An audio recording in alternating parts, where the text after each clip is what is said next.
How's it going, everybody? And welcome to another episode of the Fantasy Baseball Advice Show. On today's show, I'm going to be going over a lot, which includes my 10 guys to trade for and trade away, as well as weekend preview for Fantasy Baseball Week 8. Let's get right into it.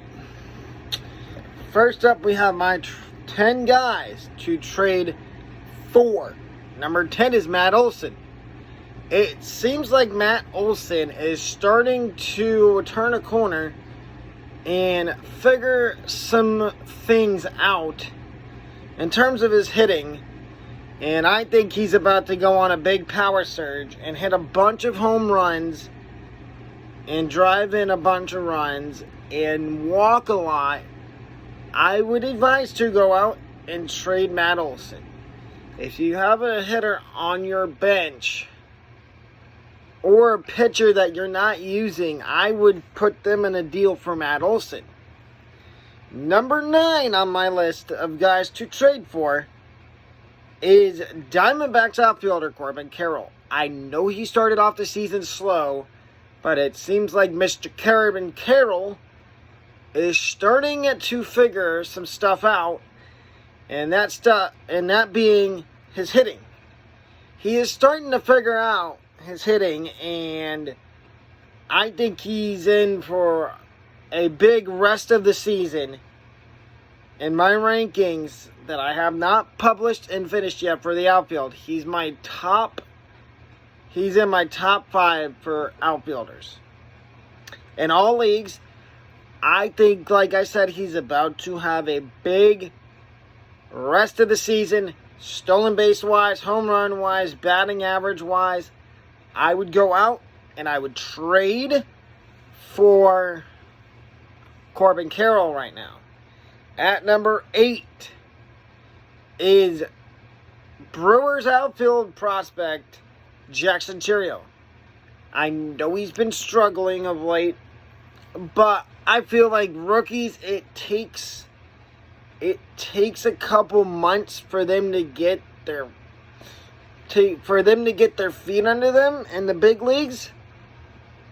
And I feel like Jackson Chourio is going to figure it out, and he's going to end up doing really well rest of season. If you need an outfielder, because you're in desperate need of one right now. You lost Mike Trout. You lost Byron Buxton. I would feel comfortable going out and trading for Jackson Chourio. Number 7, Luis Garcia Jr., second baseman, Washington Nationals. I know the Nationals are outdoing expectations right now.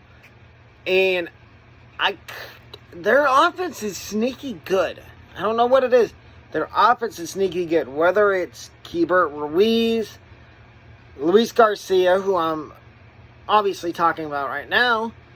Luis Garcia he's solidified himself as their everyday second baseman in Washington.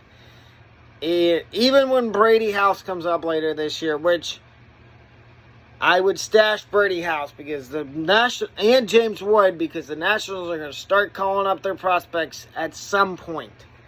But Luis Garcia will not lose playing time when those prospects get promoted. But I do see an avenue where it helps Luis Garcia drive in more runs, get on base more, draw more walks, because they're like, okay, maybe we have to pitch around him to get to the guys behind him. So that might help Luis Garcia Jr. of the Nationals get on base more, hit more home runs, maybe steal a lot more bases. At the next 2 guys are starting pitchers. And the first one is Red Sox starting pitcher Tanner Houck. Tanner Houck is a guy that he's started off this season really good for the Red Sox. And I enjoy watching Mr. Tanner Houck. And I think that Tanner Houck is a perfect guy to trade for. I feel like he's going to keep thriving in this Red Sox rotation, whether it be him, Brian Bayo, Nick Pivetta when Nick Pivetta comes back, Garrett Whitlock, even Cooper Criswell, who started today for the Red Sox. But Cooper Criswell is a lot lower on the trade. He's outside my top 15 for starting pitchers to trade for and players to trade for. At number 5 is Mets starting pitcher Christian Scott. With Scott, what it is with Scott for me is rookie. I want every piece of Christian Scott I can get in terms of every share. Whether he's available in your league, if he's not available, I'd go out and trade for him. He is sticking around in the Mets rotation. They sent down Jose Butto, which if you had Butto on your team, I would recommend dropping him for now until he comes back up, probably later in the season. But with Christian Scott, it's gonna be topsy-turvy. He's gonna have those starts that are really good. And then he's gonna have a start where you're like, do I drop him? Do not drop him. Do not drop Christian Scott. Do not drop him. No. Keep him, and if you have to, just put him on your bench. And when the matchups are good, you start him. We're getting into my top 4 now. Number 4 guy to trade for is Marlins outfielder Jazz Chisholm. He's another guy that was slumping to start the season, but it seems like he's figured it out and he's turning it around. And the one caveat with Jazz Chisholm is he could be the next guy out of Miami. He could be traded. And if he's traded to, say, maybe a Boston, maybe Tampa Bay, if he's traded anywhere where they have that team has a better offense, that's instant fantasy relevance. I mean, he's relevant right now in Miami as a fantasy option, but he's lower down the rankings for outfielders. But if he gets traded, this is the perfect time to go and trade for Jazz Chisholm. Because if he gets moved and you get him at the price he's probably at right now, which is 2 middle of the road outfielders, like top 60, top 70 outfielders, I would do that right now, because once he gets traded, he's going to cost a lot more to trade for. My number 3 guy to trade for is another national, Mackenzie Gore.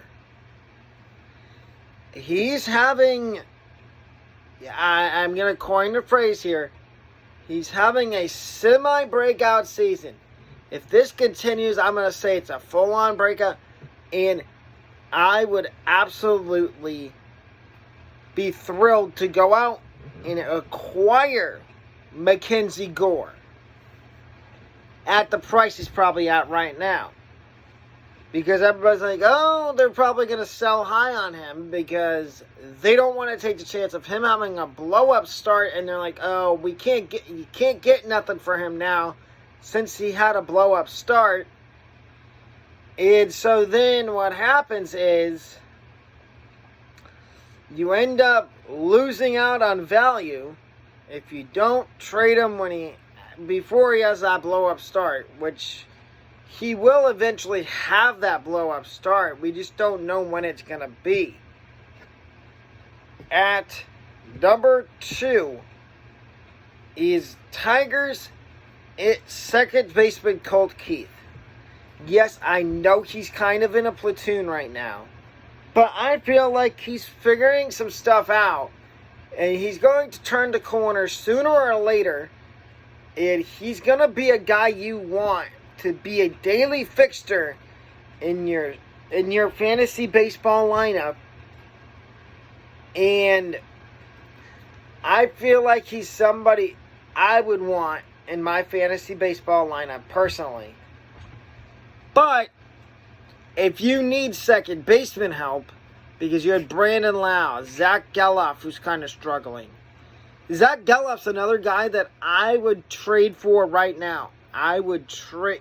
People are probably trying to buy low on him before he has his quote-unquote breakout. And I would say buy low on both Geloff and Colt Keith right now while you can. And at number 1 is Adolis Garcia, outfielder, Texas Rangers. I would say buy low on, go out and try to acquire him right now while you can before it's too late and the Rangers offense completely goes blast off and you're not able to trade for Adolis Garcia anymore. So my 10 guys to trade for were Matt Olson, Corbin Carroll, Jackson Chourio, Luis Garcia, Tanner Houck, Christian Scott, Josh Chisholm, Mackenzie Gore, Colt Keith, and Adolis Garcia. Now we're going to flip it around and the 10 guys to trade away. The first one is a guy that he's not making me look too smart doing this, and it is Britton Doyle, outfielder, Colorado Rockies. And the reason I would trade Britton Doyle is, one, the Rockies are not a very good team, but they do play in Coors Field. I mean, normally it is one of the top ballparks in the league for runs. This year it's number 5 for scoring runs per game. But to me, that doesn't mean that I'm saying sell high on Britton Doyle, because it looks like Jordan Beck is here to stay for the Rockies, and he's not going anywhere, and I think he may start to cut. He might start to cut into the playing time at Britton Doyle, or another prospect the Rockies have that could get called up, Benny Montgomery. Because Britton Doyle could easily be traded at the deadline. And they could call up Benny Montgomery or Zach Veen. I think the more likely scenario for a guy to get called up, even if Doyle doesn't get traded at the deadline, is Benny Montgomery gets called up. So I would stash Benny Montgomery in fantasy baseball, if you have the opportunity. If you have a spot on your bench, I would stash Benny Montgomery in case he gets called up, and if he does, come back to this video. Number 9, Twins second baseman / third baseman. Number 9 guy to trade away, Willie Castro, Twins second baseman / third baseman. Now with Willie Castro, I know he plays multiple positions, but he's not. Right now, he's in a lineup every day because Byron Buxton's out. What's going to happen when Byron Buxton comes back? Does Willie Castro keep his playing time? Or does he go back to kind of a platoon with somebody? For me, I don't want any part of a platoon, even if it's a strong side platoon. Because what that means is that guy's only going to play against certain pitchers. Like for Castro, he might only play against righties. And then it's somebody else against lefties. I don't want any part of platooning. Even as a Rays fan, for example, we have guys that like Johnny DeLuca. He played for 4 straight games when he first got back, and now he's in a platoon with Jose Siri, Randy Arozarena, Josh Lowe, Harold Ramirez. And I don't really necessarily want a part of a platoon unless it's something that has to happen. My number 8 guy to trade away is another Rocky. It is Rockies catcher, Elias Diaz. Now, here, I'm going to give you a situation here. If you have Elias Diaz on your fantasy team and you're looking to upgrade, you can upgrade a catcher. I didn't tell you any catchers to trade for, but I'll give you 2 off the top of my head. If they are rostered in your league, 1, Shea Langeliers. Shea Langeliers and the catcher combo in Oakland. Langeliers and Soderstrom. If they are rostered in your league and you're trying to get rid of Elias Diaz, reach out to the manager that has either Soderstrom or Langeliers and try to trade for them. And see what they say. They might budge and say yes. If they don't say yes, go to the other catcher I would try to trade for if somebody has them, because he's been dropped in a bunch of leagues. He's been dropped in quite a few leagues. No, he has not been dropped. Correction. It is Cal Raleigh of the Mariners.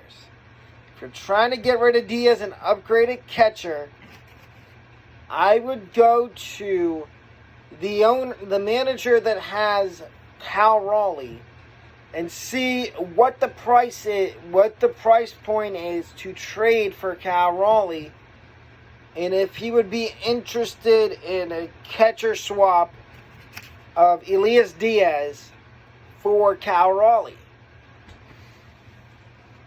My number 7 guy to trade away is Cardinals shortstop Masyn Winn. And this sole focus is on he has cooled down immensely since starting off the season scorching hot. And I'm too worried that his cold streak is gonna continue, and I want to see if I can upgrade there. And I'm gonna give you one name to trade for Masyn Winn for, and it is Rays shortstop two guys actually. The first one being Jose Caballero of the Rays. Caballero is up. He is second in the league in steals.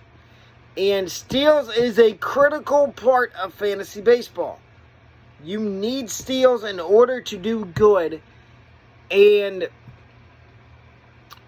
I would say, reach out to, if he is rostered in your league, reach out to the manager that has Caballero and see if they're willing to give up Caballero for Masyn Winn and maybe 1 or 2 other pieces.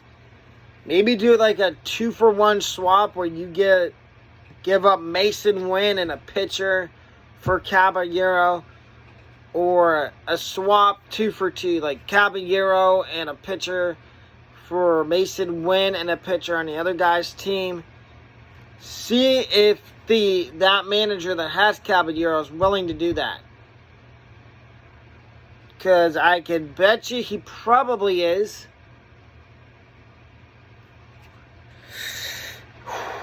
My number 6 guy to trade away is Guardian starting pitcher Triston McKenzie. Triston McKenzie is my number 6 guy to trade away. And the main talking point here with McKenzie is his issues with walks. He walks way too many batters. If he didn't walk too many guys, if he didn't have issues with walking hitters, I wouldn't have a problem with keeping him. As a matter of fact, it'd be the other way around. He'd be on the other side of this. He'd be on a side for 10 guys to trade for. And I'm going to do this every week that I do fantasy baseball advice. This is where I'm going to say something before I get back into the rest of the rundown of the show. The YouTube is switching up a little bit.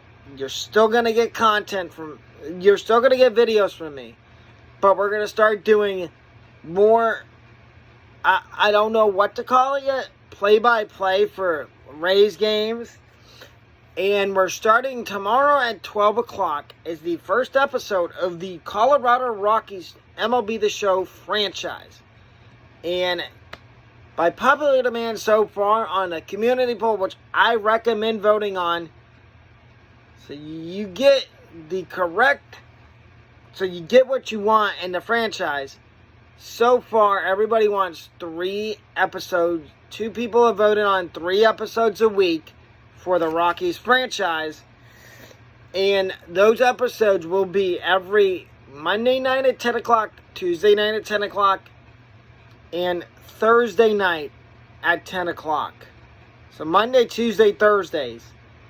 And you'll still get your normal fantasy baseball, college football videos. But back to the video. My number 5 guy to trade away is Braves catcher Travis d'Arnaud. And the reason I say to trade away Travis d'Arnaud is because at some point, Mr. Sean Murphy will be making his triumphant return to the Braves. And I don't know, d'Arnaud might be on the loose end of the stick when it comes to that. He may not get a lot of playing time. Number 4 guy to trade away, he's Twins first baseman / DH, Alex Kirilloff. And it's because he's another guy, like I talked about his teammate Willie Castro a minute ago. He's another guy, and I've got another Twin on here too. And you'll hear me talk about him in a minute. But with Kirilloff, he's another guy that's kind of that platoonish. He does somewhat play every day, but then there's days he's not in the lineup for 2 or 3 days straight. And that really worries me in terms of, how do I say this? In terms of everyday at-bats, and you need guys that are going to get you fantasy points on a consistent basis. And he's not, I'm not going to say he's not one of them, but it's less likely that he does, due to the sole fact, that he is platooning. At number 3 is Blaze Alexander, shortstop, Arizona Diamondbacks. And the reason I say to trade Blaze Alexander away is because once Geraldo Perdomo comes back, you're going to see a downtick in playing time at shortstop for Alexander. Now, he'll still get his at-bats at DH, but he's going to be platooning with a couple other guys at DH, whether it be Lourdes Gurriel when the Diamondbacks want to give Gurriel a day off of his feet, or Jock Peterson, maybe Corbin Carroll, if the Diamondbacks want to give him a day of rest in the field. So that's what is kind of moving me toward the side of selling high on Blaze Alexander right now while you can. If you can get any value for Alexander. The number 2 guy to trade away is National starting pitcher Trevor Williams. And the reason I say to trade Trevor Williams away is because I don't think he can keep this good start up. I think he's getting ready to go through a stretch where he gives you negative fantasy points. And we all know in our heart of hearts, we don't want that in fantasy baseball. We don't want starting pitchers that are going to give us negative fantasy points on a consistent start-to-start basis.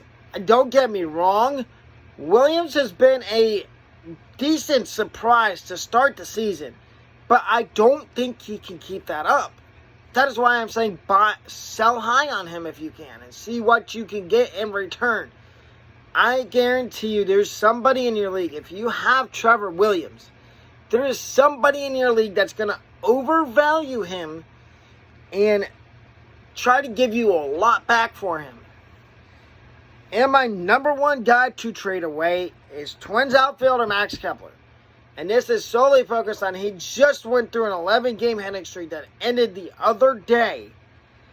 And I think he's about to go into a stretch of games where he maybe gets one hit, but he's not consistent. He goes one game where he gets one or two hits, and then the next game is an 0-for, and then the game after that he gets 2 hits.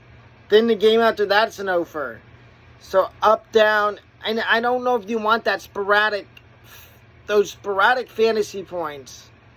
And so that's why I would trade Max Kepler right now while you can.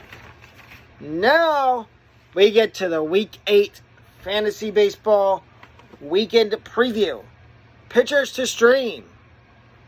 Tomorrow we've got Paul Skeens going against the Cubs at home. Paul Skeens was pretty relatively good in his Major League debut. 7 strikeouts. I'd feel confident streaming him if he is out there. I doubt anybody dropped him, but if somehow he stayed on the waiver wire through his first start, I would pick him up and I would slide him right into your starting pitcher lineup in fantasy baseball. Number 2 is Jack Flaherty. He goes Saturday at Arizona. Now, the Diamondbacks do have a good offense, so if you pick up and stream Jack Flaherty, I would just be I'd be an ounce bit cautious with that because they could shell him and he could be done after 4 innings. Or the opposite, he could go 6 or 7 innings, get you 8 strikeouts, 9 strikeouts, maybe a walk, 2 hits, no earned runs. And that would be a really good start. You've got Luis Hill going Saturday against the White Sox. And this is my streamer of the weekend for starting pitchers. Luis Hill. Going against the White Sox. One of the worst teams in baseball. Pick up and stream Luis Hill this weekend. You will thank me on Monday for it, because it'll get you points and it'll probably help you win your matchup. And the final guy to stream this week is Diamondback starting pitcher Ryan Nelson. He goes tomorrow night against the Tigers. Like I said about Flaherty, Nelson could give you 6 or 7 innings, 2 hits, 3 hits, a walk, 4, 5, 6 strikeouts, maybe an earned run, maybe no earned runs. Or he could be the other end of the spectrum where he goes 4 innings, gives up 5 or 6 runs, 2 strikeouts, 4 walks. And that's why when I say stream these guys, also be cautious that I could be wrong. I don't get everything right. I could be wrong on it. But you never know. Now, and my sleeper pitcher for Week 8 weekend preview is Marlins starting pitcher Sixto Sanchez going Sunday at the Mets. Now with Sixto, he has struggled this year as a starter, but I believe there's room for growth. Now we get to my waiver wire pitchers to add. And it's all relievers. The first one is A.J. Puk of the Miami Marlins. Now with Puk, he's not the closer right now, but if Tanner Scott gets moved, watch out. It might be A.J. Puk might be entrenched into being the guy in the ninth inning for the Marlins. Number 2, and I've talked about him a couple times, Kirby Yates. Oh, and the roster rate for A.J. Puk is 17.8%. Now, let's go back to Kirby Yates. He is the closer for the Rangers at the moment. He is 44% rostered, 44.3. He has been the closer for at least for a month now. For a month. And I don't think he's giving it back to Leclerc. I think Leclerc is probably going to end up being the setup guy. Number 3 is Michael Kopech of the White Sox. He is less than 10% rostered at the moment. He is the closer for the White Sox. Now, if he blows a couple more saves, then sadly he's probably going to lose the closer job to somebody else. But I don't see them having that short of a leash on Kopech, and I think he's the perfect waiver wire add if you need a closer. And then the last waiver wire guy, he's less than 40% rostered. It is Carlos Estevez of the Los Angeles Angels. He is the Angels closer right now. He's under 40% rostered, like I said. And I would feel confident adding him. And now we chug right along and get to the hitters to stream. I've got 2 guys from the Rays. They go to Toronto this weekend for 3 games. It is Johnny DeLuca, less than 10% rostered, and Jonathan Aranda, less than 1% rostered. 3 games at the Blue Jays. Aranda, it seems like he's locked into a semi-everyday role with the Rays until they get Brandon Lau back. So, what I would say is stream these guys. I would feel more comfortable, in my opinion, streaming Jonathan Aranda more than I would Johnny DeLuca, because there's a chance DeLuca sits out all 3 games against the Blue Jays and just comes off the bench. But if you want to take the risk of adding DeLuca to stream him, and he plays all 3 days in Toronto against the Blue Jays, then you look like a genius.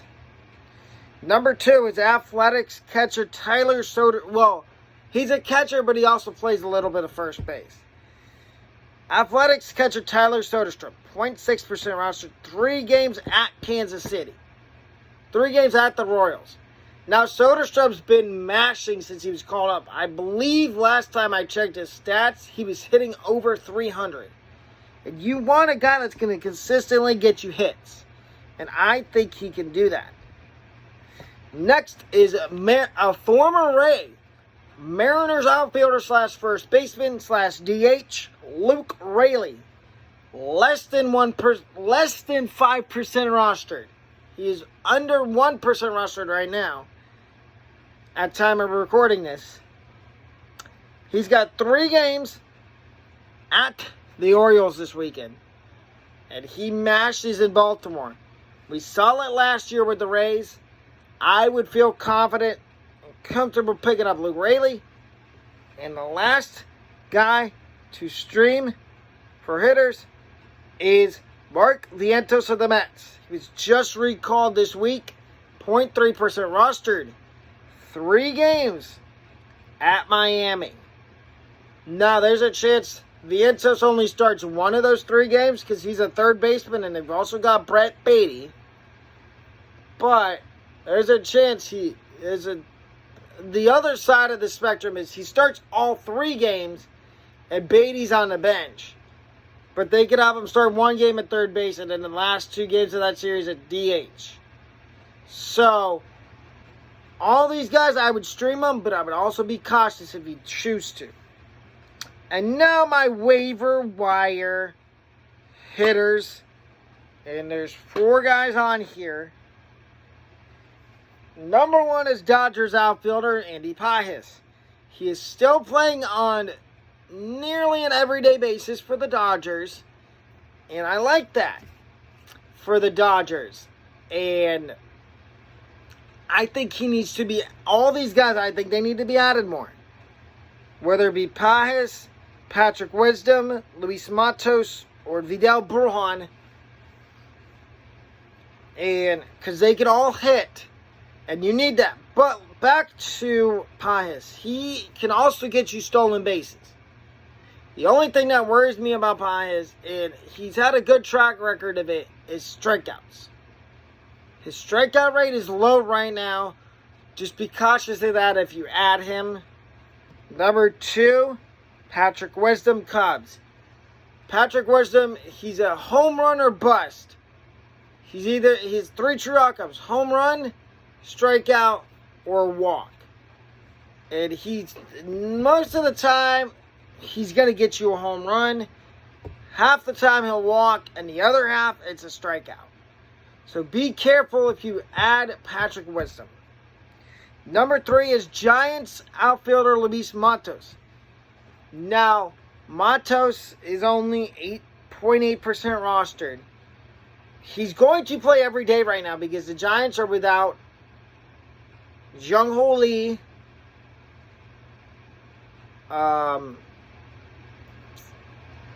they're without a few outfielders, put it that way.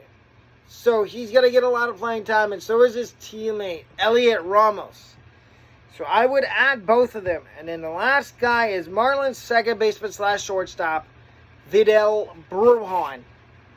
Only one, he's under 5% rostered. He is playing every day right now for the Marlins after the Luis Arias trade.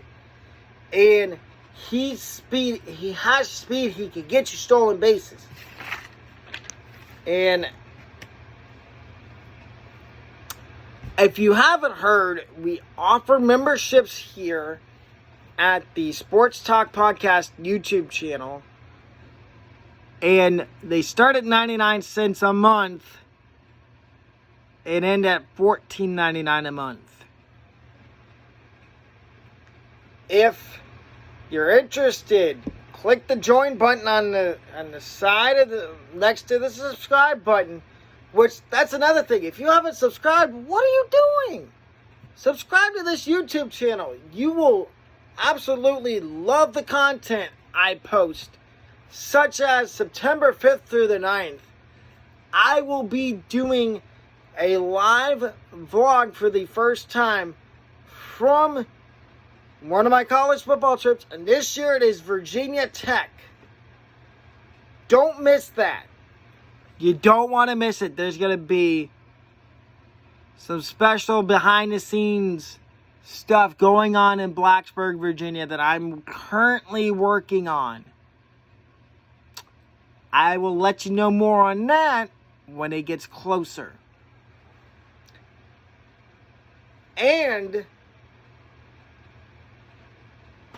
please also remember to leave comments leave your thoughts and opinion down in the comment section down below on the videos.